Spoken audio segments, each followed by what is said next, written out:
Vamos começar então. Sejam todos bem-vindos a essa Masterclass. É um prazer estar falando aqui com vocês hoje. Então, a gente vai começar falando um pouquinho da evidência ao resultado, como o ERAS e o EIAS transformam os cuidados perioperatórios.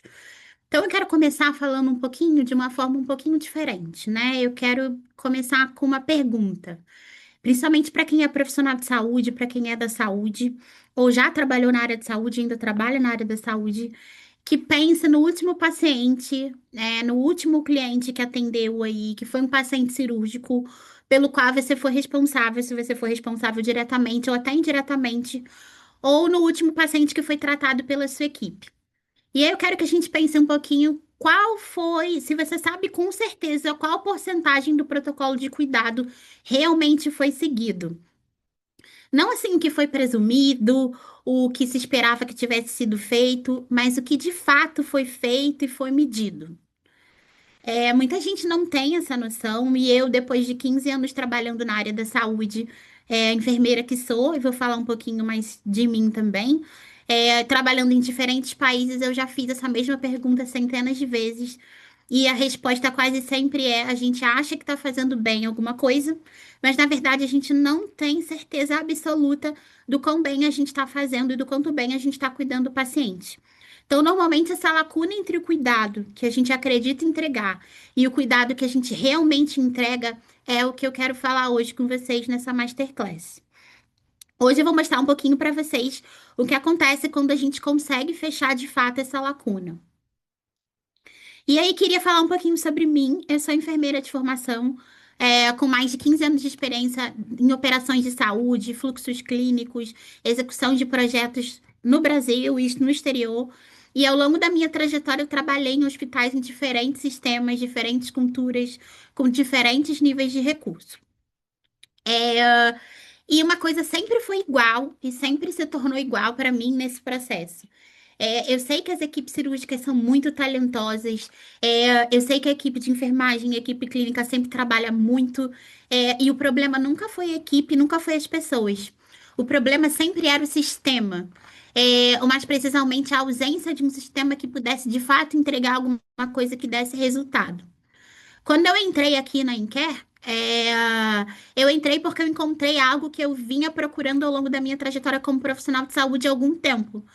Uma abordagem que fosse de fato estruturada, que fosse baseada em evidência e que tivesse um cuidado perioperatório que realmente pudesse ser medido, e melhorado e sustentado de forma estratégica e sustentável ao longo do tempo. Aqui na Incare eu trabalho com equipes cirúrgicas não apenas para adotar essa plataforma que eu vou trazer para vocês, mas para construir uma cultura de melhoria contínua que faz o ERAS funcionar a longo prazo. E é exatamente isso que a gente vai falar aqui nesse período que a gente está conversando. Então, aqui nessa jornada, a gente vai falar durante mais ou menos uma horinha. A gente tem 7 capítulos para tratar aqui hoje. A gente vai começar pelo problema, a real dimensão dos desafios do cuidado cirúrgico, por que que eles persistem ao longo desse tempo. Depois, a gente vai falar um pouquinho sobre a solução e o que é o ERAS e por que ele é sustentado por mais de 20 anos de evidência global. Em seguida, a gente vai explorar o ponto central, por que que a adesão ao protocolo é uma das alavancas mais importantes para a melhora do desfecho cirúrgico.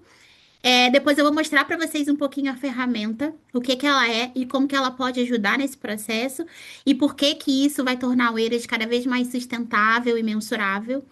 E também vamos olhar para o motivo pelo qual algumas alternativas acabam não sendo suficientes nesse sentido.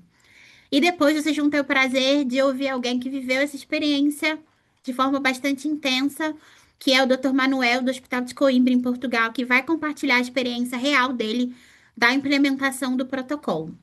E aí eu vou falar um pouquinho sobre os nossos próximos passos aqui e o fato da gente estar no Brasil aí na semana que vem, dentro do evento do hospitalar. E aí, deixa eu levar vocês de volta um pouquinho com o que eu observei durante na minha carreira, né? Não em um momento específico, mas em um padrão que eu vi se repetir em hospitais, em países, em especialidades diferentes. Foi aquilo que eu falei: equipes que trabalham muito, pacientes se recuperando, às vezes bem e às vezes não muito bem, e ninguém tendo muita clareza e muita certeza do porquê que essa diferença se dava. E é isso que os dados mostram sobre esse padrão. A gente tem hoje mais de 313 milhões de cirurgias que são realizadas no mundo hoje, dentro do mundo cirúrgico, né? E a cirurgia, ela responde por cerca de 30% da carga global das doenças. Então, ela é uma das ferramentas mais poderosas na medicina para, de fato, tratar as condições clínicas. E ainda assim, um em cada cinco pacientes cirúrgicos acaba desenvolvendo uma complicação pós-operatória. Então, não é apenas em um hospital com pouco recurso. Isso acontece de forma muito global e de uma forma geral, e até em instituições de alto padrão e de alto nível. O gasto global com essas cirurgias, ele é estimado em 2,8 trilhões de dólares por ano. Então, é um mercado que realmente tem aí uma questão financeira bastante significativa. E aí, quando eu vi esses números pela primeira vez, a minha reação não foi muito de surpresa, não. Ela foi de reconhecimento, porque eu já tinha visto, de certa forma, de perto e repetidas vezes o motivo por trás de tudo isso, né? É uma enorme variação na qualidade do cuidado que a gente sabe que tem. A gente sabe que às vezes dois pacientes, um mesmo procedimento, no mesmo hospital, as experiências podem ser completamente diferentes. E aí a pergunta que se dá é por quê, né? Porque não há um protocolo compartilhado e sendo guiado de forma consistente. Então, a adesão ao protocolo, ela quase nunca é medida dentro dessas realidades que a gente tem na clínica. Então, as equipes acabam presumindo que estavam seguindo alguma coisa, que estão seguindo um protocolo, que estão indo bem, mas ninguém de fato verifica, ninguém de fato audita. Então, as especialidades elas acabam trabalhando muito em silos. O cirurgião faz sua parte, o anestesista faz sua parte, a enfermagem faz sua parte, mas raramente a gente tem uma equipe coordenada trabalhando de fato, de forma coordenada em prol daquele paciente. Então, não haviam dados também muito estruturados, e sem dado não tem como a gente aprender, não tem como a gente evoluir, não tem como a gente melhorar. Então, a gente não tinha muito como saber se os resultados estavam ficando melhores ou piores, se a gente estava cuidando bem ou estava cuidando mal. E isso não é um problema de talento, não é um problema de qualidade, não é um problema da equipe. Os cirurgiões, na maioria das vezes, são muito capacitados, os enfermeiros são muito dedicados. O problema realmente é o sistema. O sistema exige que a gente traga soluções, e aí o ESA é uma dessas soluções que eu vou trazer para vocês hoje. E aí eu gosto de falar que os hospitais costumam medir complicações, mas eles raramente medem o quadro completo. Então a gente consegue ver assim, aí esse exemplo dessa visualização é bastante impactante porque mostra, né, o que está visível, o que a gente consegue ver, que são as internações, as reinternações, a mortalidade. Mas isso é apenas a ponta do iceberg, né? O que a gente sabe que a gente tem muito abaixo dessa superfície é muito maior. Então a gente tem, opa, desculpa, variações de processo de cuidado, adesão ao protocolo que não é auditada, dados clínicos que nunca são analisados, oportunidade de melhoria que nunca são identificadas. Então, não é possível a gente gerenciar o que a gente não consegue enxergar. E a gente não consegue enxergar aquilo que a gente não mede.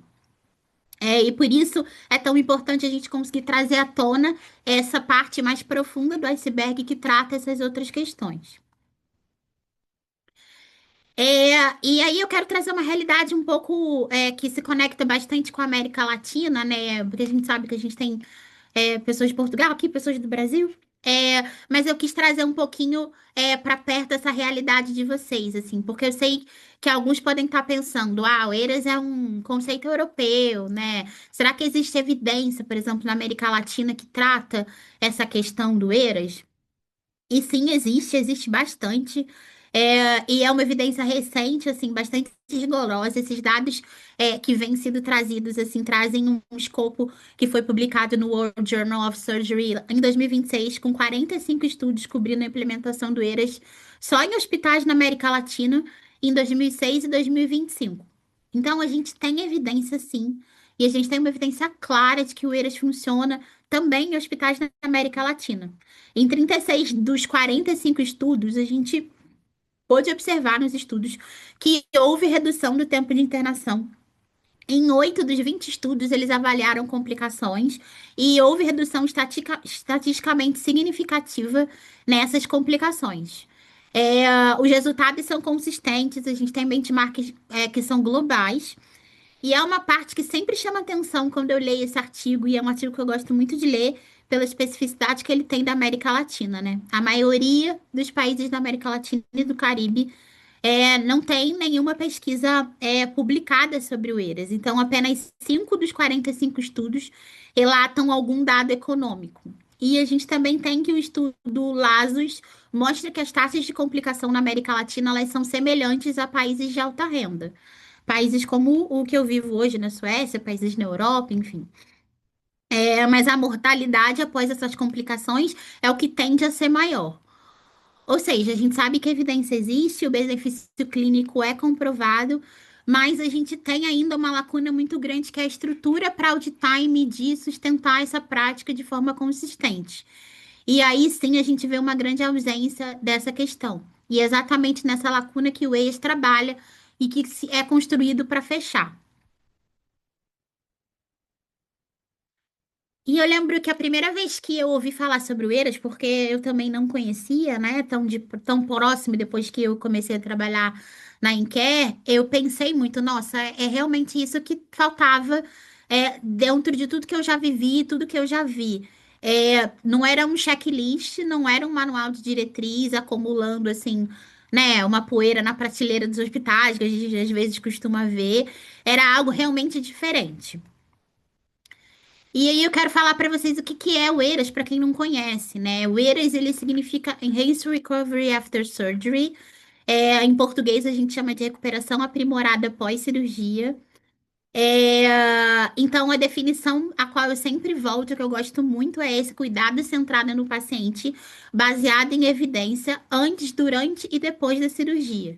Então, o que torna o ERAS super diferente e de fato uma ferramenta muito potente, né, um protocolo muito potente, é que diferente de um protocolo padrão em que ele não começa no centro cirúrgico e termina na sala de recuperação.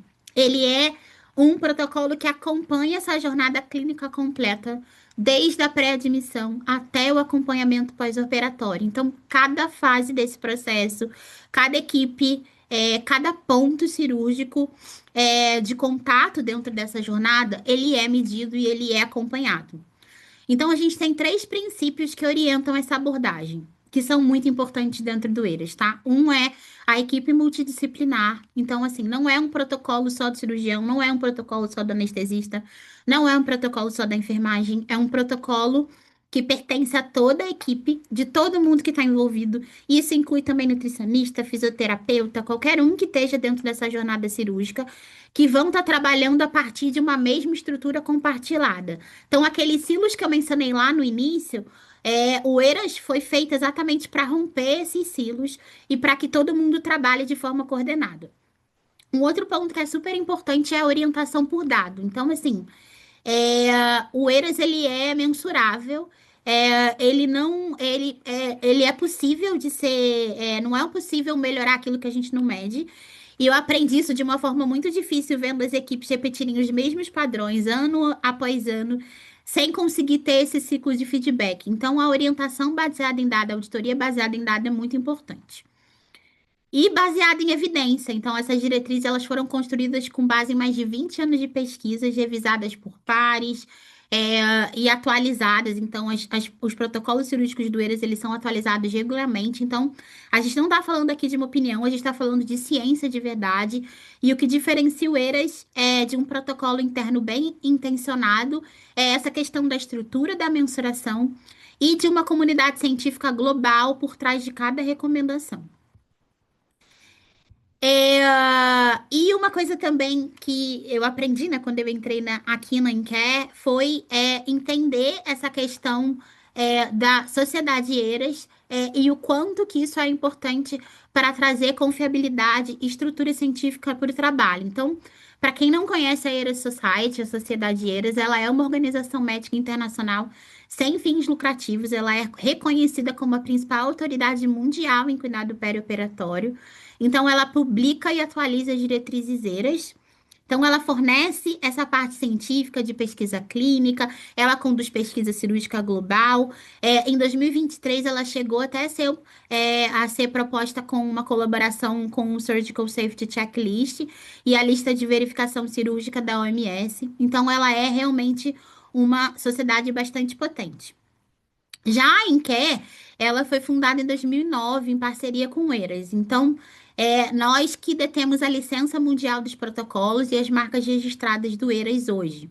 Então, a gente desenvolve e mantém um sistema que a gente chama que é o EIAS e a plataforma de auditoria. Então, é lá que a gente conduz também os programas de implementação, e que a gente tem todo esse impacto acontecendo, né, de forma na ferramenta.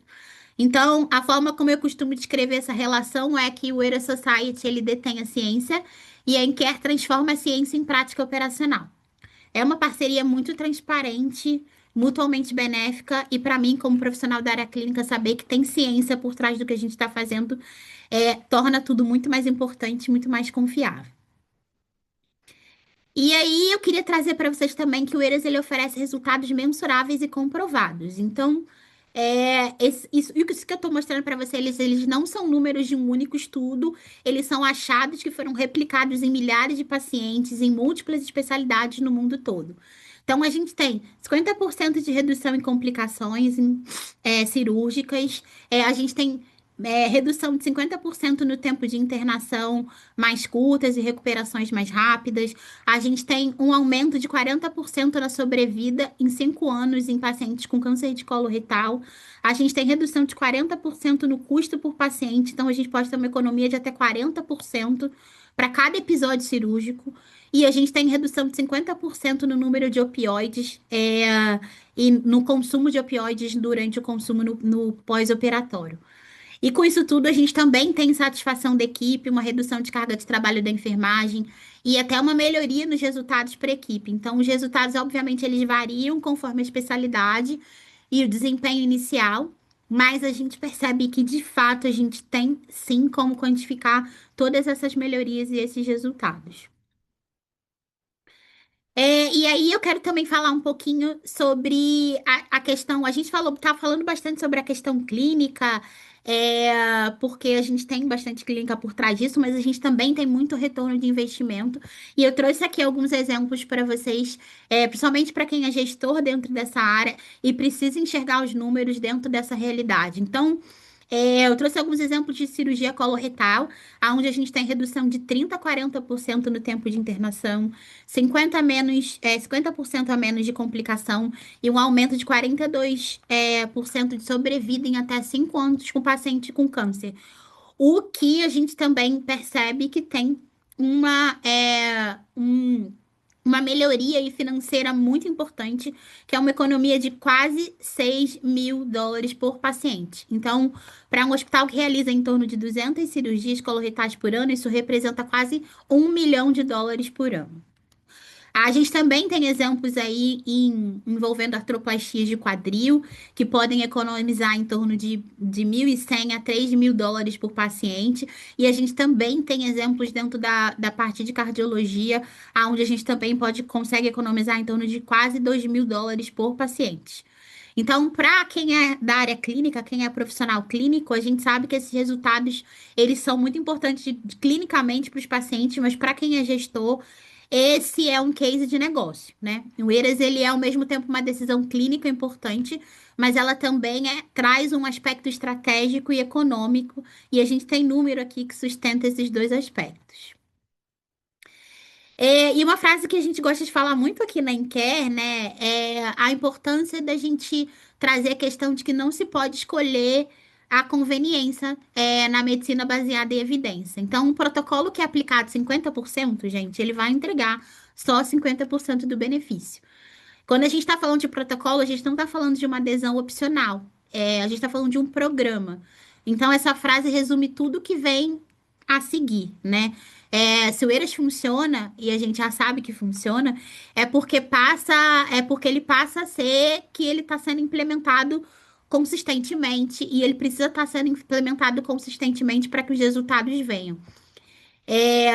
A gente sempre faz essa pergunta, né? Que eu sempre faço essa pergunta aqui também, a gente sabe se o protocolo está sendo implementado com consistência suficiente para que os benefícios realmente sejam concretizados? Na maioria dos hospitais, quando a gente faz essa pergunta, a resposta é quase sempre a gente não sabe muito bem. E é aí que a plataforma entra de verdade, né? E uma coisa que eu sempre observei ao longo da minha carreira foi o seguinte: a gente tem dois hospitais, ambos alegando seguir o mesmo protocolo ERAS, obtendo resultados completamente diferentes. O mesmo protocolo no papel, a gente pode ter resultados diferentes na prática. Então, eu levei algum tempo para entender por que que acontecia isso. E a resposta costuma ser adesão ao protocolo.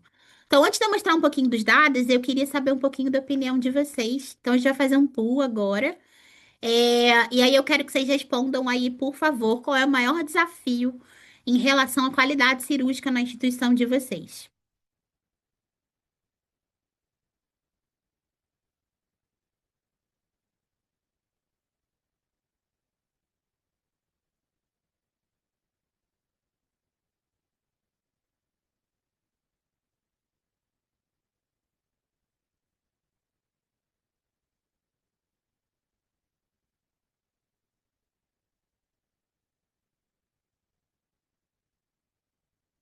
A gente tem algumas respostas aqui: variação de equipe, falta de dado. A gente pode ter uma série de questões que envolvem aqui, né, gente? Eu coloquei algumas propostas de protocolos não medidos, variações entre equipe, falta de dados confiáveis, trabalhos em silo, dificuldade de manter adesão. A gente tem uma série de questões que podem estar impactando essas respostas. E aí eu trouxe também um estudo que traz essa questão da maior adesão, melhores resultados. Então, Opa, chegou aqui para mim. Agora, pessoal. Agora chegou. Esse conteúdo se baseia em um estudo multicêntrico publicado nos Anais de Surgery em 2015. Então, um dos artigos mais citados na literatura sobre o ERAS, né? O achado é claro. A gente tem pacientes com mais de 70% de adesão ao ERAS que apresentam significativamente menos complicações, menos tempo de internação e menos uso de opioides. Então, esse é o efeito ainda mais evidente nos casos cirúrgicos que são mais complexos, né? Veja, a gente pode ver aqui nesse estudo que os níveis de adesão, eles significam, o que que eles significam na prática, né? Então, assim, a gente sabe que baixa adesão, abaixo de 50%, aproximadamente 18% das taxas de internação e de complicação, significam 2 a 4 dias a mais de internação. Na adesão moderada, entre 50% e 70%, a gente tem aproximadamente 11% de taxa de complicação e melhora no tempo de internação. E quando a gente tem alta adesão, a gente tem de fato aí acima de 70%. Então, a gente tem 5% de taxa de adesão, tempo de internação otimizado e redução de custo. Então, a diferença entre 18% e 5% de complicação, ela não é pequena, gente. Ela é uma diferença entre uma equipe que tem um protocolo e uma equipe que realmente vive o protocolo na prática. É, E aqui é uma pergunta crítica também, que eu gosto de fazer, né? Como você sabe em qual ponto desse espectro a sua equipe está hoje? Se você se fizer essa pergunta e disser, olha, eu não tenho muita certeza, é exatamente esse o problema que o EAS foi criado para resolver, porque não é possível a gente conseguir de fato trabalhar sem a gente ter certeza do que a gente está fazendo. E aí, quando eu vi o ex pela primeira vez também, quando eu comecei a trabalhar aqui, eu tive esse sentimento de que eu estava em frente a uma plataforma que tinha e que trazia os dados de uma forma bastante estruturada. Então, eu vi uma ferramenta que realmente fechava esse ciclo. Ela conectava o protocolo com dado, com ciência e trazia uma melhora em tempo real. E aí eu quero mostrar para vocês agora rapidinho, em 5 minutos, como que é a nossa plataforma hoje e como que ela funciona, tá? Welcome to the ERAS Interactive Audit System, or in short EAS, the only official digital platform developed in collaboration with the ERAS Society to support evidence-based enhanced recovery after surgery implementation. Trusted by top hospitals in over 30 countries, EAS enables teams to standardize protocols, track outcomes, and participate in global benchmarking. And it's more than just data. EAS is a clinical quality improvement engine. Backed by 20 years of ERA's research, it turns protocol compliance into real-world results, fewer complications, shorter length of stay, and reduced costs. Whether you're a clinician, nurse, or hospital leader, the EAS dashboard gives you a real-time snapshot of your program's impact. View outcome rates, compliance levels, average length of stay, and protocol compliance. The dashboard will also show you data on complications and procedure types. You can also explore patient-level details like age and comorbidities, critical for understanding and improving risk-adjusted outcomes. Each ERA's protocol in EAS covers the entire perioperative pathway, from pre-admission to post-discharge follow-up, capturing over 300 structured data points.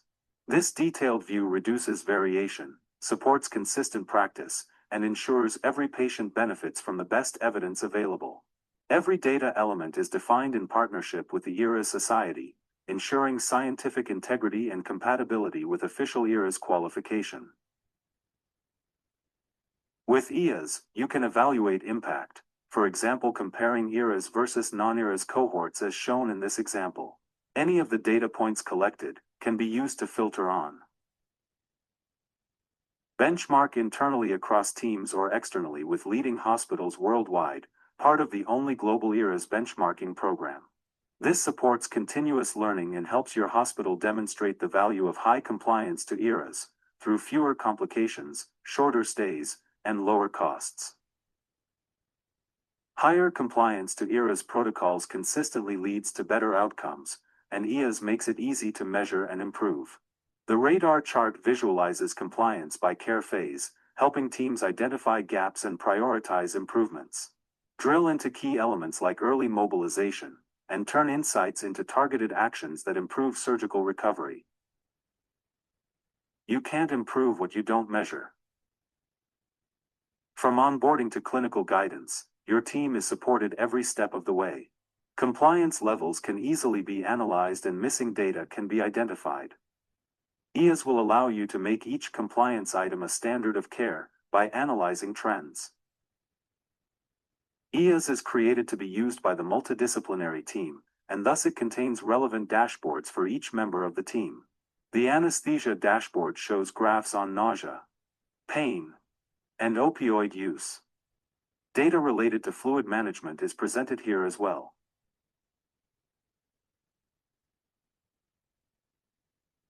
The series to compare different patient cohorts can be applied throughout the system to give an extensive understanding of the impact of an intervention.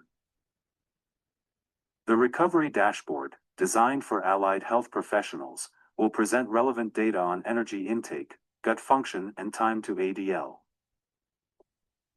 EAS is not just software, it's part of a comprehensive implementation program led by official ERA Society trainers. We help your team adopt best practices, align with international standards, and succeed in achieving the ERA's qualification. As the only digital platform developed with the ERA Society, EAS ensures your program gets the support and the recognition it deserves. Ready to improve your perioperative outcomes with a proven ROI? Let's schedule a walkthrough and explore how EAS can help your hospital improve compliance, outcomes, and deliver the full value of ERAs.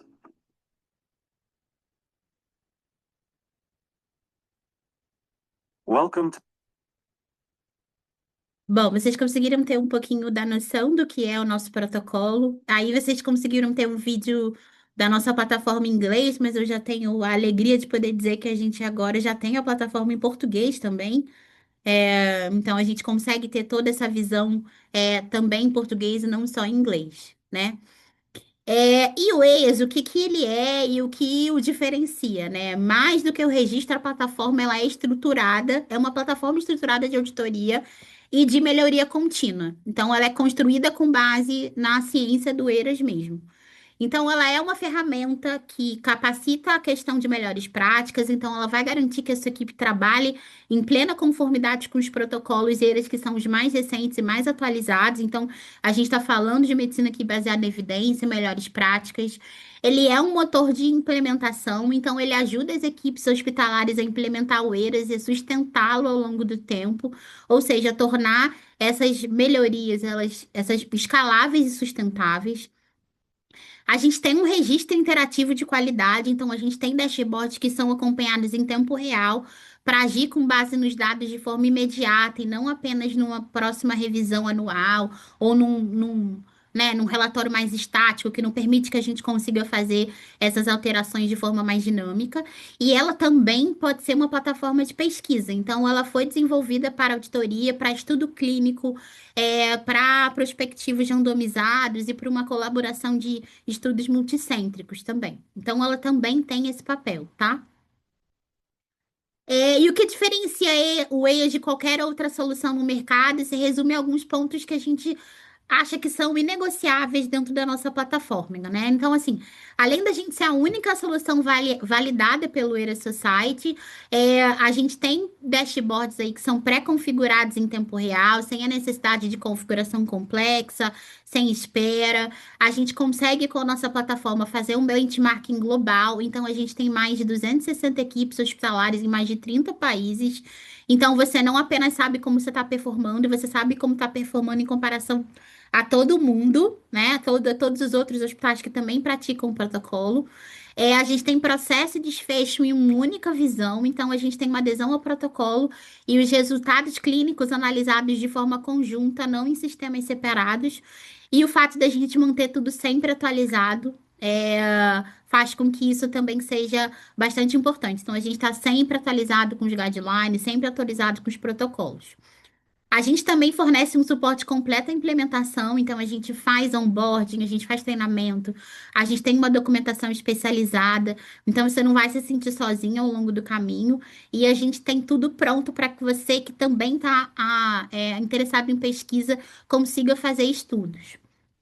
Além disso, a gente também tem a questão da integração do prontuário eletrônico, e também a questão do SSO, que é essa transferência de arquivo estruturado, quando a gente está falando de transferência de prontuário, mas também de segurança, para os dados, que a gente sabe que a gente está falando de dados sensíveis aqui, né?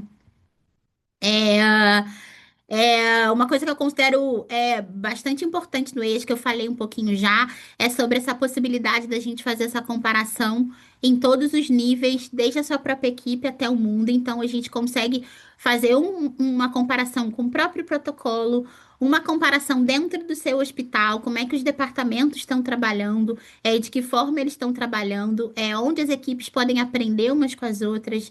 A gente também pode fazer uma comparação regional, como o seu hospital se compara, por exemplo, com instituições semelhantes na sua região, como que isso está sendo feito. E além disso, essa comparação global, então a gente também consegue fazer esse trabalho de se comparar, não no sentido de ser competitivo, mas no sentido de aprender e entender como é que está a sua prática comparado com as práticas do mundo, tá? E aí, é só um pouquinho para mostrar as empresas que a gente tem hoje, que estão com a gente. A gente tem hospitais em mais de 30 países. A gente tem mais de 300 equipes hospitalares em todo o mundo que foram trabalhadas aí na Europa, na Ásia, onde você imaginar, a gente está lá. E a gente tem alguns parceiros também que são bastante importantes aí dentro da nossa realidade, que é a Mayo Clinic e hospitais nos Estados Unidos. Enfim, a gente tem bastante hospitais para comprovar que realmente essa adesão ela é real e esse benefício ele é real. Aqui é só para falar um pouquinho de quais são os protocolos que a gente tem. A gente não tem só uma única especialidade, a gente tem mais de 10 especialidades aí dentro do nosso protocolo que podem ser adquiridas. E eu queria fazer uma outra pergunta para vocês. Eu tive conversas com vários cirurgiões ao longo da minha vida cirúrgica, né? E equipes cirúrgicas e profissionais de saúde. E aí eu queria fazer uma segunda pergunta para vocês, relacionada à questão da abordagem, né? É, qual que vocês acham que é a opção que melhor descreve a sua instituição atualmente? Pode ser uma instituição que você já trabalhou recentemente, a instituição que você já trabalha hoje. É, o que vocês votem aí para mim, qual que vocês acham que mais se assemelha ao que vocês têm hoje de realidade, tá? Quando a gente está falando de ERAs e de tudo que eu mostrei para vocês.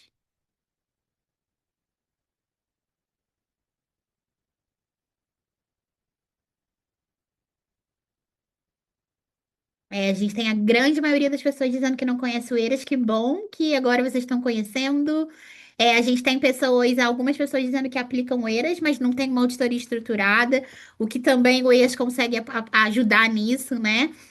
E a gente também tem algumas pessoas aqui que já aplicam o Eiras, e medem a conformidade sistemicamente, então é sempre bom ter vocês aqui também com a gente conversando, e mostrando que a gente consegue acompanhar isso e que isso de fato funciona, né?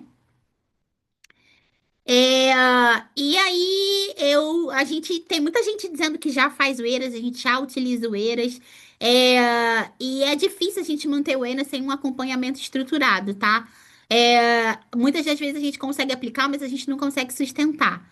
Então, sem medir todos os elementos do protocolo, é muito difícil a gente conseguir dizer que a gente já pratica o Eiras de forma estruturada. Algumas pessoas também dizem que a gente tem a nossa própria solução. A gente faz uma auditoria interna, no nosso hospital. Então, a gente tem muita gente que usa Excel, que usa dashboard, que usa painel. Mas esses painéis, gente, além deles não permitirem essa comparação global, eles não garantem a validade do protocolo nem o acompanhamento das atualizações. A gente sabe que a medicina avança a todo momento. E o fato da gente ter uma ferramenta que se atualiza faz com que vocês tenham também as melhores práticas. E para os que já falam, a gente já implementou ERAs, a gente não precisa fazer auditoria. Muitas das vezes é um pensamento que às vezes acontece. Então, muito do que a gente tem de estudo, evidência mostra que conformidade cai quando a gente não mede. Então, apesar da gente, de alguns dizerem que conseguem acompanhar e conseguem fazer o ERAs, se a gente não tem essa medição sendo acompanhada o tempo inteiro, a gente perde essa questão do ciclo. Ótimo, eu falei demais, eu compartilhei muito dado hoje com vocês, números, estudos, referência, mas eu sei que os dados por si só não mudam a realidade do que a gente vive. Por isso que eu quero que vocês ouçam alguém hoje que passou por isso, não só como alguém que trabalha na Enquer, que sou eu, mas alguém que de fato implementou o ERAS, e lidera o ERAS hoje num grande hospital. Então é um privilégio poder apresentar para vocês o Dr. Manuel, da Universidade Cirúrgica de Coimbra, que é também diretor da Clínica Eiras, que vai falar um pouquinho sobre a implementação do Eiras dentro do hospital. Obrigada, doutor Manuel, pela tua presença. Um prazer ter você aqui hoje. Olá, olá, boa tarde a todos. Queria começar por agradecer o convite à Cláudia por ter feito o convite e também à Anker para vos poder apresentar então a experiência do nosso hospital, que é em Coimbra, em Portugal. Para quem não conhece, Coimbra é uma cidade universitária que tem um grande hospital universitário e é um hospital terciário, portanto somos o fim de linha. E também para isso quero cumprimentar todos os presentes, quer no Brasil, quer em Portugal, e assim começamos. Cláudia, pode ir passando, se faz favor. O Eras, já falámos sobre isto, não vou estender muito bem esta parte de introdução, portanto é medicina baseada em evidências, é um mundo de múltiplas premissas de medicina baseada em evidência e tem o foco principalmente em trabalho em equipa, um trabalho em equipa multidisciplinar em que o grande objetivo é fazer uma avaliação holística do doente e fazer uma pré-habilitação do doente, portanto tornar o doente o mais fit for surgery, portanto na sua melhor forma para depois aguentar a agressão cirúrgica que vai sofrer posteriormente. Há um grande componente de educação do doente, portanto, um aumento da literacia em saúde da nossa população, pelo menos em Portugal, a nossa população tem muito baixa literacia em saúde. E depois temos, graças a este trabalho em equipa, a esta avaliação multidisciplinar, conseguimos diminuir as complicações no pós-operatório, como a Cláudia já falou, e depois critérios de alta precoce, conseguindo dar alta muito mais precocemente aos nossos doentes. E termina tudo, obviamente, com uma auditoria clínica, porque se nós não medimos o que fazemos, então não sabemos o que fazemos. Se faz favor. Vantagem, já foi falado, portanto não vou estender muito em relação a esta introdução, portanto para o doente melhoria do bem-estar, diminuição de dor no pós-operatório, uma recuperação do physical status muito mais rápido e aumento então da educação do doente, da literacia em saúde do doente. Para o hospital, há diminuição do tempo de internamento, menor taxa de complicações, mais doentes operados por maior turnover e com isto redução dos custos com o doente. E para a sociedade, é a junção das duas coisas, portanto temos um período de baixa mais curto, um regresso ao cotidiano e ao trabalho mais rápido, portanto é um win-win para estes três players aqui, que aqui apresentamos. Se faz favor? E para começar, para falar um bocadinho sobre a nossa experiência, tenho que vos contar também um bocadinho da história. Também não vou ser muito exaustivo, não vos vou cansar muito, mas tenho que vos adiantar um bocadinho a história. Cláudia? Começámos em Coimbra fazer a formação do programa ERAS em 2018 e começámos então o primeiro doente a 21 de maio de 2019.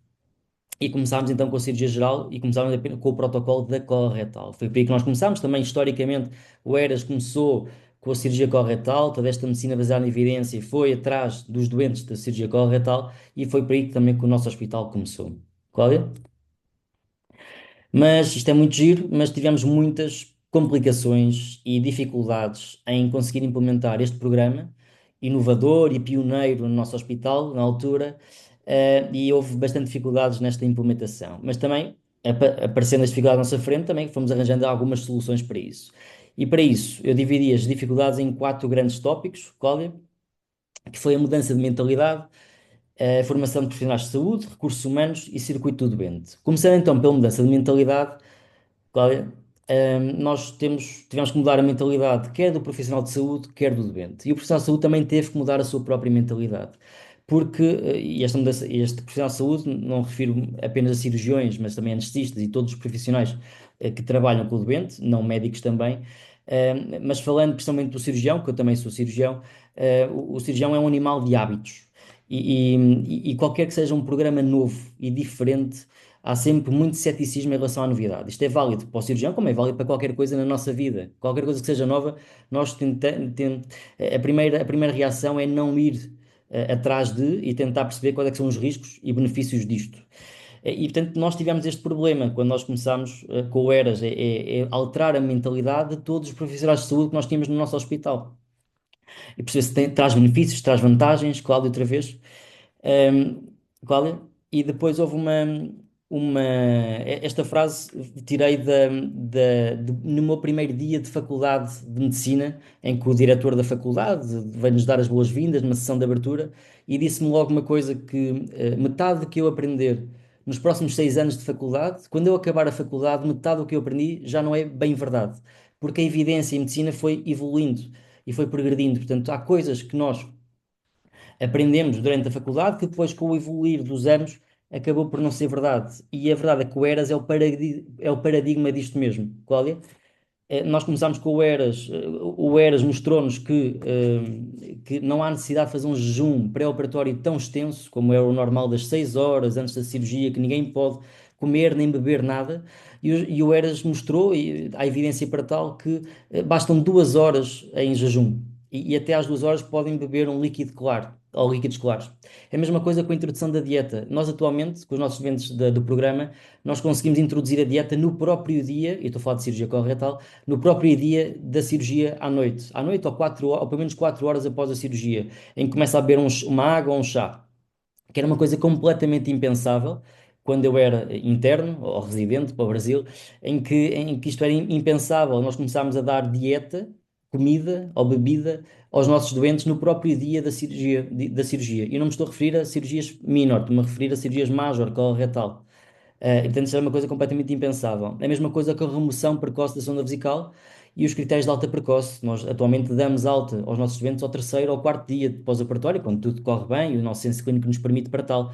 O que era uma coisa completamente impensável antigamente. E principalmente esta mudança de mentalidade teve que acontecer aos nossos colegas e profissionais de saúde mais velhos e com outra experiência, em que não conseguiam conceber que isto fosse possível. Quer dizer, se eles sempre fizeram de outra forma e sempre correu bem, ou têm uma boa experiência com outra forma, porque é que hão de mudar? E porque é que hão de investir no projeto? Portanto, esta foi a grande, ou melhor, ou maior dificuldade que calhar tivemos em todo este programa. Isto é válido para o profissional de saúde, mas também é válido para o doente, Cláudia. Desculpem, e estava a esquecer que nós, para alterarmos um bocadinho porque investi no projeto, nós fizemos uma primeira, uma masterclass no nosso hospital, na altura em novembro de 2017, em que mostramos mostramos o programa, e convidámos um hospital externo que já tinha o ERAS para mostrar a sua própria experiência, um bocadinho à semelhança do que eu estou a fazer hoje aqui. E eles mostraram exatamente a evidência deles e o que é que eles melhoraram com o programa. Na altura, nós convidámos para estar presente no auditório todas as especialidades cirúrgicas e também, e acho muito importante para quem não tem o ERAS e queira o ERAS no futuro, convidámos também a direção clínica e o Conselho de Administração da altura para estar presente. E claramente, com todos os dados que foram apresentados, foi muito fácil de os convencer a depois adquirir o ERAS para nós. Outro slide. A mudança de mentalidade também tem que acontecer com o próprio doente. Nós em Portugal, e presumo que no Brasil não seja muito diferente, em que há uma medicina muito paternalista. O doente vai ao médico e fica sempre à espera que o médico tenha a solução e muitas vezes é frequente dizer que o doutor é que sabe, faça como achar melhor. E o Eras vem mudar um bocadinho esta mentalidade. Não se esqueçam que também o Eras nasceu nos países nórdicos da Europa, em que a mentalidade é muito diferente do sul da Europa. Portanto, faz parte deste aumento da literacia em saúde que nós tentamos incutir à nossa população e aos nossos doentes, em que eles façam parte do seu próprio tratamento e façam parte da sua própria decisão de plano terapêutico. Porque muitas vezes a decisão pode ser a mais adequada do meu ponto de vista, mas cada do ponto de vista do doente não é a mesma, não é tão adequada assim. Portanto, esta introdução do doente e ficar no centro, no foco do seu próprio tratamento foi algo que também o ERAS veio mudar. E depois, o doente, não se esquecer que há uma ansiedade associada a um programa diferente, pela mesma razão que também há algum ceticismo em relação ao profissional de saúde, o próprio doente também tem alguma ansiedade em relação a um programa diferente. Ele tem sempre a noção que o vizinho lá da rua também já passou por um procedimento semelhante e acabou por passar mais de 10 dias internado e só começou a comer ao quarto dia. E agora estão-me a pedir para começar a comer no próprio dia da cirurgia. Portanto, isto pode levantar aqui algumas dúvidas na parte inicial. E aqui há uma coisa muito importante, que isto é uma equipa multidisciplinar, e a equipa de enfermagem associada ao programa ERAS é uma peça, se não a mais fundamental de todo o programa. Porque a equipa de enfermagem é aquela que vai ter um maior contacto com o doente e vai tentar alterar um bocadinho esta mentalidade do próprio doente.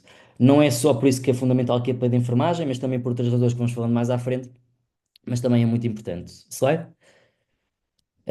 A formação de profissionais de saúde. Primeiro, formámos uma equipa, houve uma equipa que foi convidada de Coimbra para ser formada e fomos formados fora, fomos a Lisboa para receber a formação, e depois essa equipa veio formar o seu próprio hospital e aqui todos os profissionais de saúde que estarão em contacto com o doente cirúrgico. E aqui refiro-me a médicos, e médicos não me refiro apenas a cirurgiões nem anestesistas, no doente cirúrgico, mas também sim a fisiatras, a imunoterapeutas, a cardiologistas, a pneumologistas, a endocrinologistas e por aqui fora.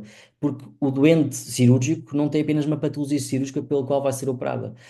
Ele pode ter várias comorbilidades e é necessário ver este doente como um todo.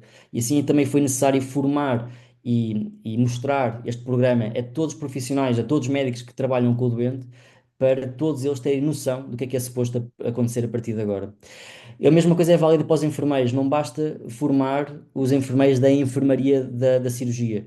Temos que formar também os enfermeiros do bloco operatório, os enfermeiros do recobro anestésico, os enfermeiros da unidade de cuidados cirúrgicos intermédios, se o doente passar por lá e por aí fora. A mesma coisa com os nutricionistas. Os nutricionistas são uma parte fundamental também do programa. A dieta, como vocês percebem, que se é para iniciar no próprio dia da cirurgia, tem um papel muito importante em todo este programa. Portanto, também necessitaram de ser formados.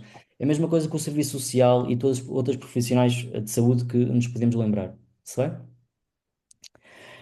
E depois, há umas guidelines internacionais, que presumo que vocês já conheçam, e que nós adaptámos essas guidelines à nossa realidade do nosso hospital e criámos então este protocolo para, para gestão e para orientação do programa dentro do nosso hospital. Certo? Depois vem os recursos humanos, que isto acontece, acho eu, em quase qualquer país, qualquer hospital de Portugal, mas também presumo que no Brasil não seja muito diferente. Ou se for diferente, fico com bastante inveja. É que nós temos falta de profissionais de saúde em todo o lado. Portanto, faltam-nos médicos ou cirurgiões, faltam-nos enfermeiros. No meu hospital, em particular, faltam-nos muitos nutricionistas. Temos uma grande quebra e uma grande falta de nutricionistas. Mas para além desta falta toda de profissionais, temos um grande problema que nós quando começámos o programa havia falta de tempo, mais, se calhar não era tanto falta de tempo, era mais falta de organização dentro da instituição para nós conseguirmos pôr o programa a andar e a funcionar. E na altura não tínhamos tempo dedicado ao Eras, portanto, nós começámos o programa porque estávamos bastante motivados para que o programa andasse para a frente.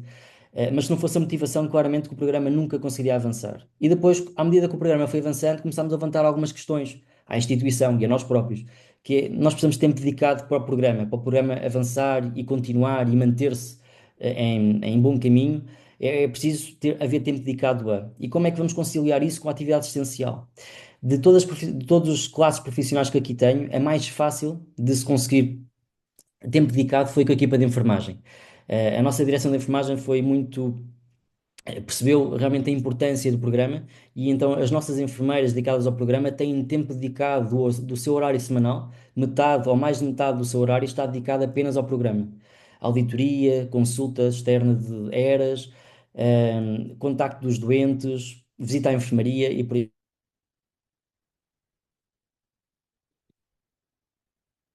Importante colocar aí, enquanto o Dr. Manuel deve estar voltando, né? Eu vou falando um pouquinho com vocês, dessa experiência do Dr. Manuel e não só do. Eu falei muito da questão dos benefícios do EAS, mas eu acho que ele está trazendo aspectos muito importantes que estão relacionados ao desafio que vocês vão encontrar. Porque quando a gente está falando de mudança de mentalidade, quando a gente está falando de, né, questões que envolvem o processo de mudança de cultura dentro de um hospital. Você tem bastante desafios e vai ter bastante desafios a serem encontrados. Oi? Oi, doutor Manuel, Já que voltou. estou, não sei o que aconteceu. Não tem problema, pode continuar. Ok, boa, podemos passar então de slide. E depois passámos para o circuito do doente.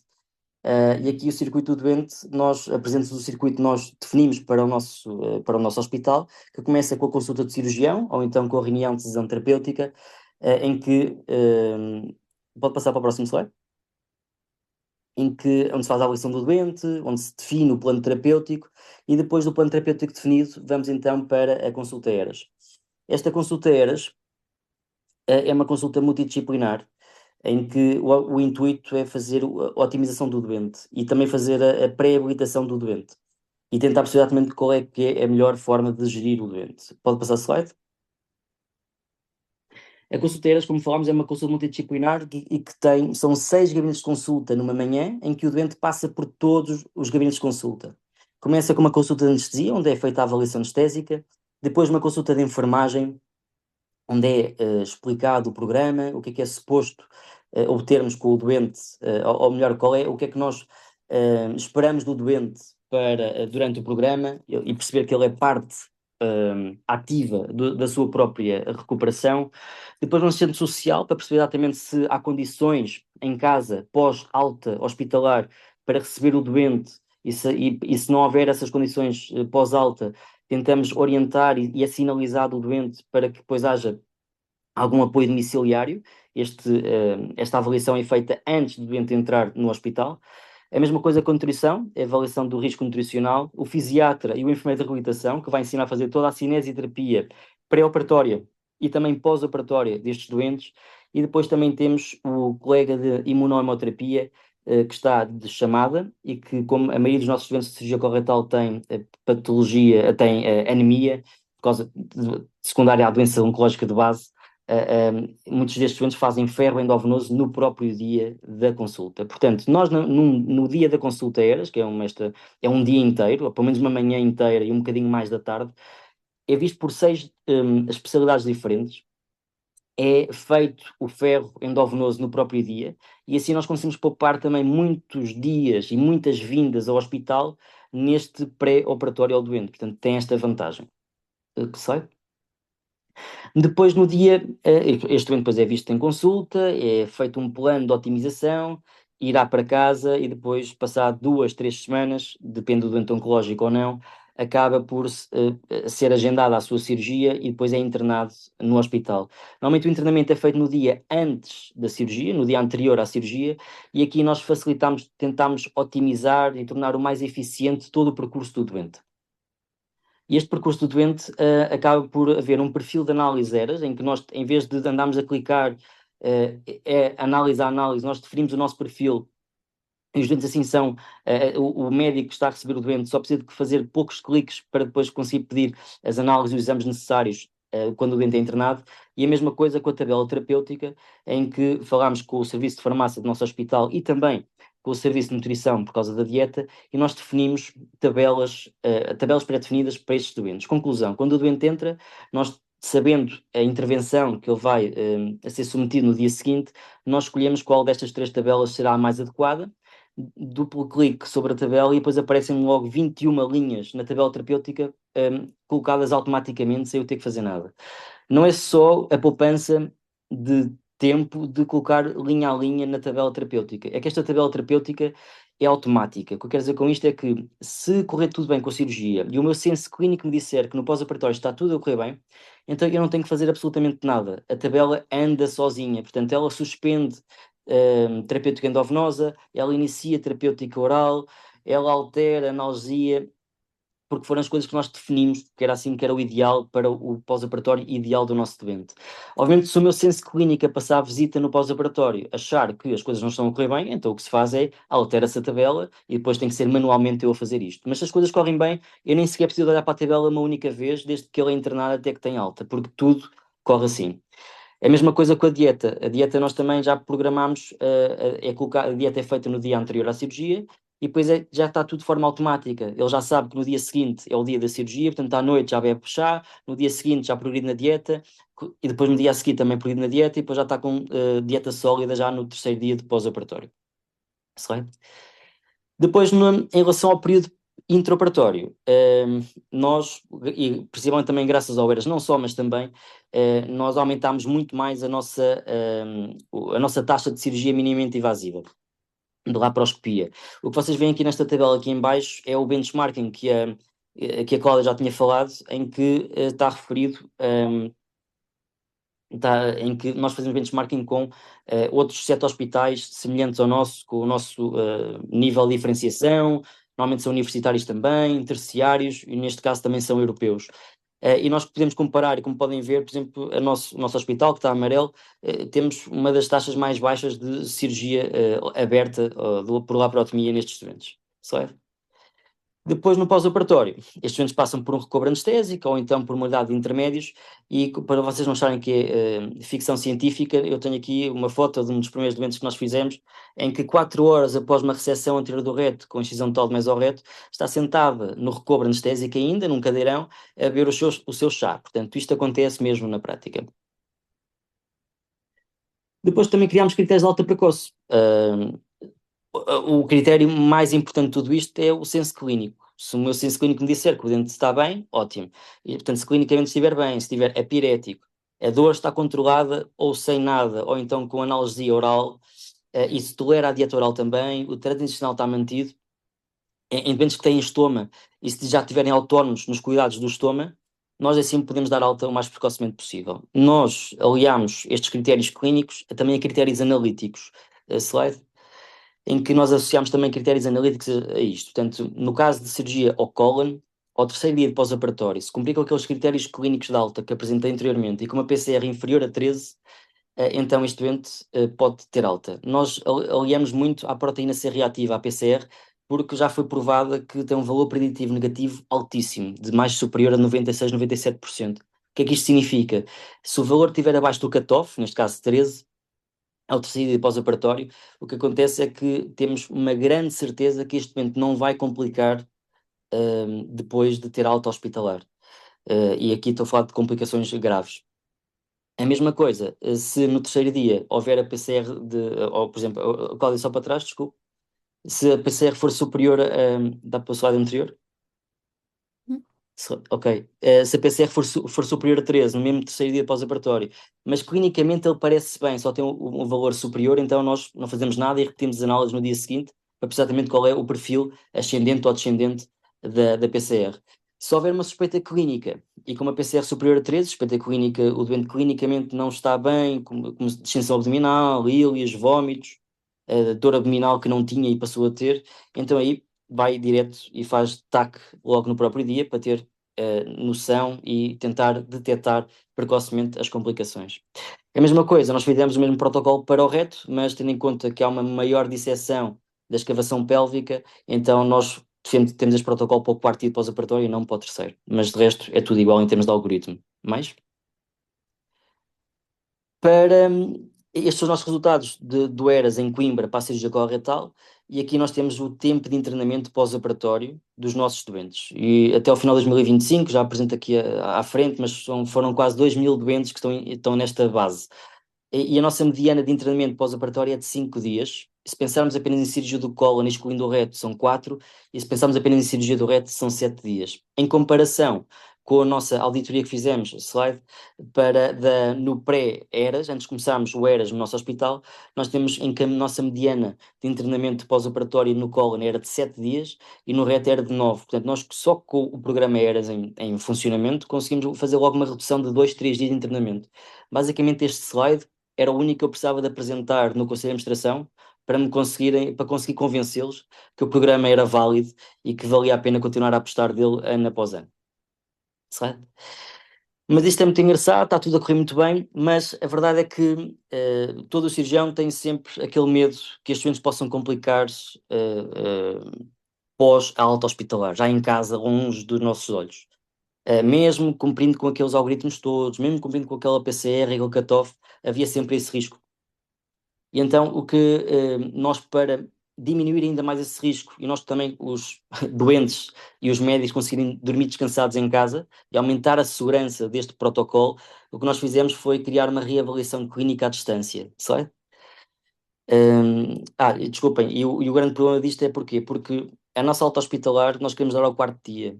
E a verdade é que clinicamente as deficiências de anastomose, slide outra vez, aparecem a partir do 10º dia. Em termos clínicos, clinicamente pode ser evidente a deficiência de anastomose ao 10º dia, que já estão em casa estes doentes, já passaram uma semana em casa.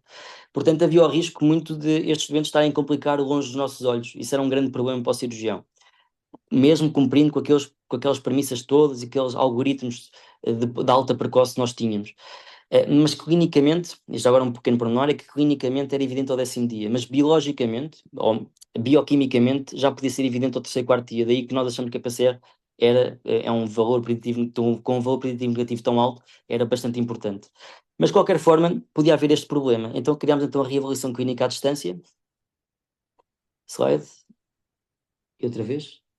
Em que, só tentando resumir aqui um bocadinho o que se passou até agora, portanto, o doente é operado, depois está internado, tem alta, correndo tudo bem ao terceiro e quarto dia, 48 horas depois tem um telefonema pela nossa equipa de enfermagem a perguntar se está tudo bem em casa, correu bem o regresso a casa, se há algum problema, alguma dúvida que o doente tenha, e depois este contacto telefónico pela equipa de enfermagem era feito novamente ao 30º dia de pós-alta. E havia aqui um grande gap que nós não sabíamos muito bem o que aconteceu ao doente. E este gap, portanto, se correndo tudo bem, o doente tem alta ao terceiro e quarto dia, 2 dias depois telefonam e aqui já vamos no 6º, 7º dia. E aquele período crítico, que para alguns cirurgiões era bastante crítico, do 10º ao 14º dia, que poderiam realmente aparecer alguma complicação, nós não sabíamos do doente. Então, com o apoio de uma empresa externa ao nosso hospital, nós criámos este follow-up automatizado, em que é uma chamada automática, não há humanos na história, em que faz perguntas automáticas ao doente, se tem febre, diga sim ou não, dor abdominal sim ou não, intestinal sim ou não, vômitos sim ou não, e consoante as respostas que o doente dava, origina um alerta que depois cai na nossa equipa de enfermagem, que depois posteriormente telefona ao doente se houver necessidade para tal, e assim conseguimos também descansar e aumentar também a confiança no programa para o próprio doente e também para o próprio médico. O número de doentes operados, como podem ver, nós fomos aumentando muito mais a nossa produtividade ano após ano, desde que começou com o ERAS. Nós começámos em maio de 2019, portanto 2019 não foi um ano completo. Os 2 anos seguintes também não foram anos completos, porque foi anos da pandemia, em que não operámos tantos doentes como nós podíamos operar, mas a partir de 22 até 25, claramente cá há uma subida, uma subida destes doentes. Portanto, até ao final de 25 já operámos quase 2.000 doentes com o programa ERAS, e só me refiro à cirurgia coloretal. Slide. Depois, a auditoria. Se não medirmos o que fazemos, então também não sabemos o que fazemos. Portanto, é necessário auditar os dados. A Cláudia já falou muito sobre isto, já falou sobre a plataforma EIAS. slide. Aqui mostra-se também um bocadinho do nosso dashboard, que também a Cláudia também já mostrou, em que conseguimos ter uma noção completa de tudo o que se passa com os nossos doentes. E aqui podemos pôr o filtro que nós quisermos. Aqui, por exemplo, pus o ano 2025. Conseguimos ver a nossa taxa de mortalidade, a nossa taxa de reintervenções, a nossa taxa de complicações, e que a Cláudia disse que há uma redução das complicações com o programa ERAS. É verdade em relação às complicações graves, mas no nosso caso, a nossa experiência é que aumentou o número de complicações não graves. Mas não aumentou na realidade. Simplesmente nós antes é que não medíamos certas complicações. Uma complicação que pode ser referida como não grave ou ligeira acaba por ser um ílis pós-operatório ou então um vómito. E o vómito nunca era referido para nós como uma complicação. Portanto, nós, como auditamos todos os dados e mais alguns agora, nós claramente que aumentamos a nossa taxa de complicações total. Mas o que normalmente quando eu olho para este dashboard não me interessa tanto o número de taxa de complicações geral, mas interessa mais o número de taxa de complicações graves, que é um clavian de superior ou maior ou igual a 3. Outra coisa que podemos ver também sobre a deiscência de anastomose, a nossa intervenção, os doentes que passaram pelos cuidados intensivos no pós-operatório, e também os nossos reinternamentos. Slide. Podemos fazer então este benchmarking com outros hospitais, em que recebemos também de forma regular da ANCARE este benchmarking. Podemos fazer comparações, slide outra vez, em que esta comparação é feita com, olha, ficou um bocadinho desfocado, em que fazemos comparações das coisas mais, aqui apresento só aquilo que é mais, o que nos chama mais atenção ao cirurgião à primeira vista, que são as complicações graves, são os reinternamentos, a mortalidade. Nós conseguimos fazer sempre comparação com os outros 7 hospitais com quem estamos a ser comparados. E perceber exatamente onde é que nós nos encaixamos. Estamos no fim da fila ou no início da fila. E perceber exatamente onde é que conseguimos e o que é que conseguimos melhorar e aprender com os outros em relação a isto. Slide. A minha ideia, ainda me falta muitos anos até à reforma, infelizmente, mas a minha ideia é que o meu objetivo é que transformar o hospital onde trabalho num hospital ERAS. Não há razão para que qualquer doente cirúrgico do hospital não possa ser um doente ERAS. Todos os doentes podem, não, devem e lucram com o programa ERAS em si. Portanto, o meu objetivo de vida será que as práticas ERAS sejam o novo normal do doente cirúrgico e não apenas para alguns doentes selecionados, neste caso a cirurgia coloretal. Slide. Isto foi o que nós fizemos até mais ou menos até ao momento. Entretanto, nós fomos evoluindo. Portanto, agora só apresentei a cirurgia coloretal. A verdade é que desde 2019 que nós fomos progredindo e atualmente temos 11 protocolos ou já implementados ou então em implementação no nosso hospital. Com a coloretal, foi por nós começámos, com a cirurgia hepática, a cirurgia bariátrica, a pancreática, a ginecologia oncológica, a cirurgia torácica. Em fase de implementação temos a ortopedia com o protocolo de anca e o protocolo de joelho, a urologia com as cistectomias, e para além disso também, tendo em conta que começou a haver uma contaminação de boas práticas e o ERAS começou-se a difundir por todo o hospital, também houve outras 2 áreas que ainda não há uma plataforma de ANCARE própria para estes, que eram as cesarianas eletivas, os transplantes hepáticos, com os quais começámos nós a tentar auditar estes doentes. Slide. Mas com isto também tivemos muitas dores de crescimento. Agora slide, pode pôr já as 4 coisas, outra vez. E uma das maiores dores de crescimento que nós tivemos é que no início do projeto toda a gente está motivada para aderir ao programa. É um programa diferente, nós conseguimos também motivar as pessoas para tal e é tudo fácil. Mas depois passa um ano, passam 2, passam 3 e manter a mesma motivação destas pessoas e destas equipas às vezes não é muito fácil. E foi isso que nós fomos aprendendo com os nossos próprios erros. Nós tivemos que arranjar formas de motivar estas equipas e as melhores formas que tivemos foi de apresentar os dados que eles fizeram ao longo do ano, para perceber exatamente que estamos a melhorar claramente em relação a como éramos antes do ERAS. A mesma coisa que termos as equipas motivadas também depende muito das equipas que nós escolhemos para iniciar o programa. Nós também já cometemos esse erro, que às vezes não escolhemos as equipas mais certas ou mais motivadas e dinâmicas para iniciar um programa. Há experiências em que nós tivemos a junção de uma equipa que era uma junção de um grupo de amigos E um grupo de amigos não chega. É importante o bom ambiente, obviamente para trabalhar bem, mas uma equipa de amigos não chega. Uma equipa de amigos não chega. Precisamos de uma equipa que esteja motivada para o programa, seja dinâmica, porque para começar um programa Eras, isto também cansa. É preciso bater a muitas portas, abrir muitas portas e tentar fazer muitos contactos. Estes contactos também têm que ser feitos, nós também tivemos que fazer com outras especialidades que não estão diretamente relacionadas com o programa, como falei anteriormente, com a cardiologia, com a pneumologia, com a endocrinologia, com o serviço de farmácia, porque todas estas especialidades são necessárias para que todo este programa flua da forma mais natural. E depois houve outro problema, que foi a última do crescimento que nós tivemos até ao momento, que foi, nós temos 11 protocolos, temos 11 protocolos eras em paralelo, quer dizer que há um circuito cirúrgico para cada protocolo que tínhamos ali falado. O que significava que cada protocolo tinha a sua consulta eras multidisciplinar. O que levava a que havia muitos, slide agora, havia uma escassa partilha de recursos e também um subaproveitamento de algumas especialidades que estão na consulta. E nós tínhamos consultas para estas especialidades todas. E então, depois de pensarmos um bocado, nós fizemos uma alteração das regras do jogo, slide, em que nós juntámos, em vez de ser uma consulta eras, nós juntámos todos estes profissionais num mesmo espaço físico e criámos uma clínica eras, portanto, uma clínica de otimização do doente. Slide, outra vez. Em que é um serviço interdisciplinar, não é apenas da anestesia, não é apenas da fisiatria, não é apenas da cirurgia, mas está um grupo de profissionais de várias especialidades diferentes no mesmo espaço físico, em que todas as especialidades e todos os serviços que tenham eras, a cirurgia geral, a ginecologia, a cirurgia torácica, a urologia, a ortopedia, entre outras que possam aparecer, todos eles têm o doente cirúrgico e tenham indicação para cirurgia, drenam estes doentes para a clínica. E a clínica tem a responsabilidade de otimizar estes doentes. Otimizar, avaliar e melhorar tudo que nós conseguimos melhorar. E depois deste doente estar otimizado, é devolvido ao serviço de origem para depois continuar o seu percurso cirúrgico. Com isto conseguimos também uniformizar as práticas e as práticas as práticas cirúrgicas e também da auditoria do ERAS. Tudo isto conseguimos, parece que o ERAS ajudou-nos a transformar o nosso hospital num hospital ideal, não é?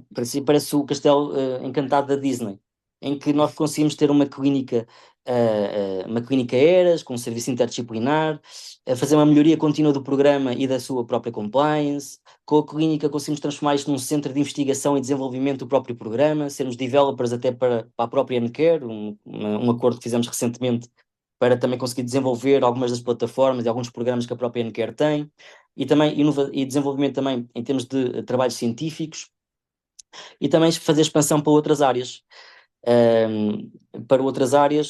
cirúrgicas que ainda não foram expandidas, e também é uma notícia recente que temos um acordo também para sermos centro de formação ERAS. Portanto, até ao momento só podíamos formar dentro do nosso hospital, estas várias valências e especialidades por aqui fora, mas atualmente já conseguimos formar para outros hospitais.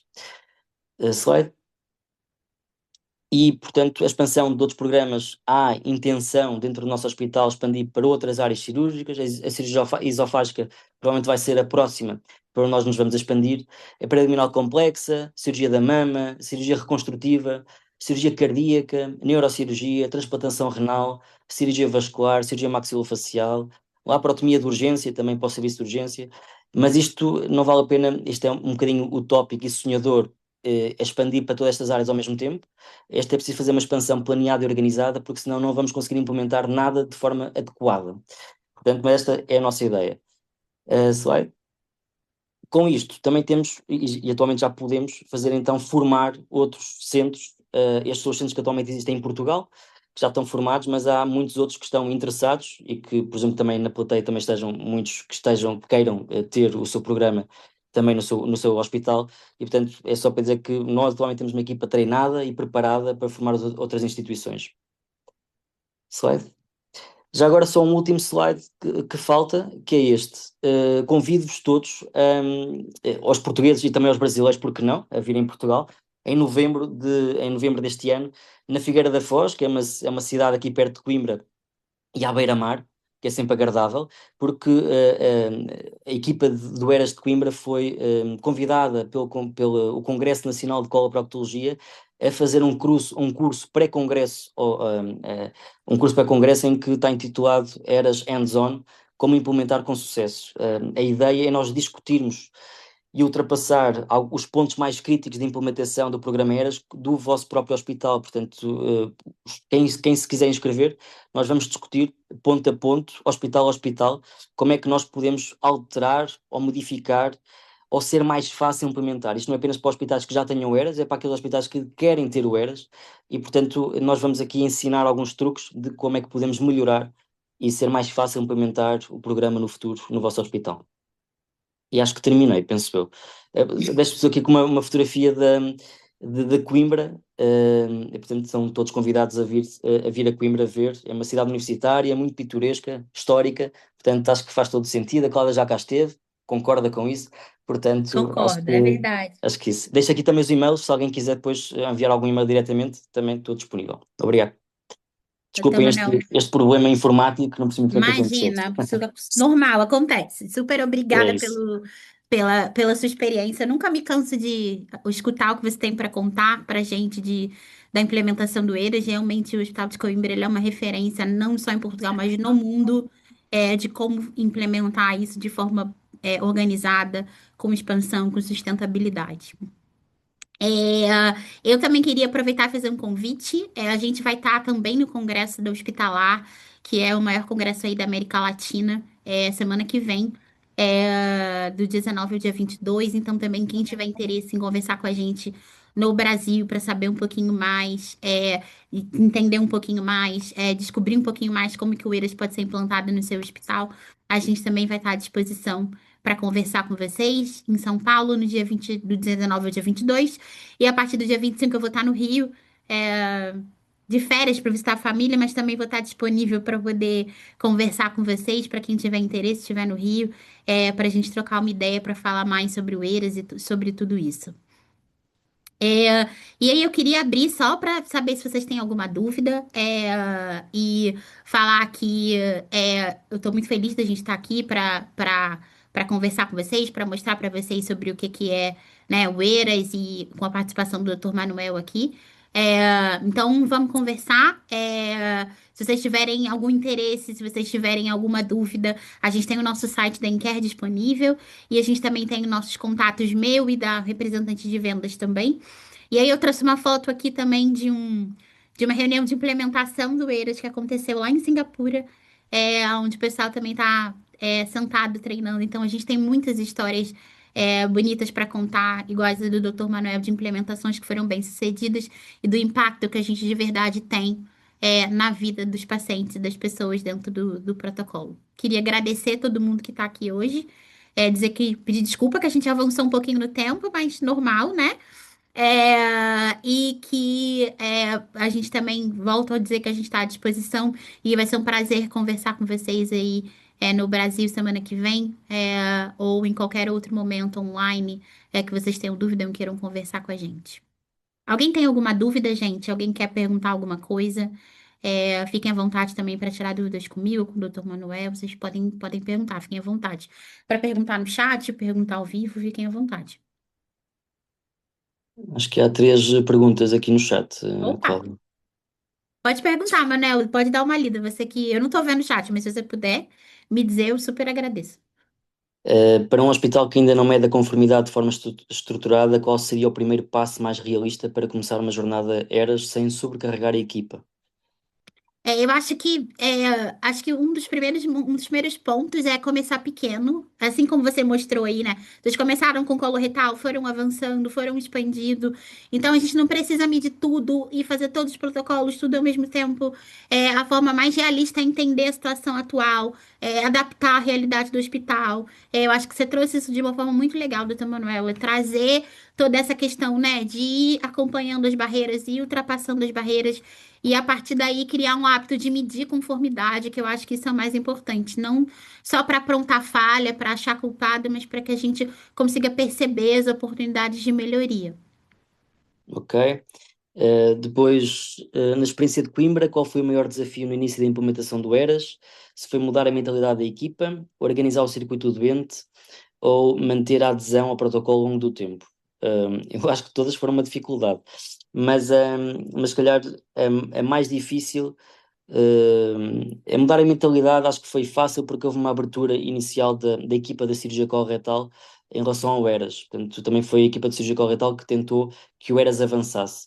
Dentro do serviço de cirurgia, a maior dificuldade foi com os outros colegas, não da cirurgia coloretal, mas que também passavam a visitar a enfermaria e que também estavam na unidade de intermédios, que não gostavam muito da dinâmica do protocolo. Essa foi a alteração da mentalidade, foi fora da coloretal e não dentro da coloretal.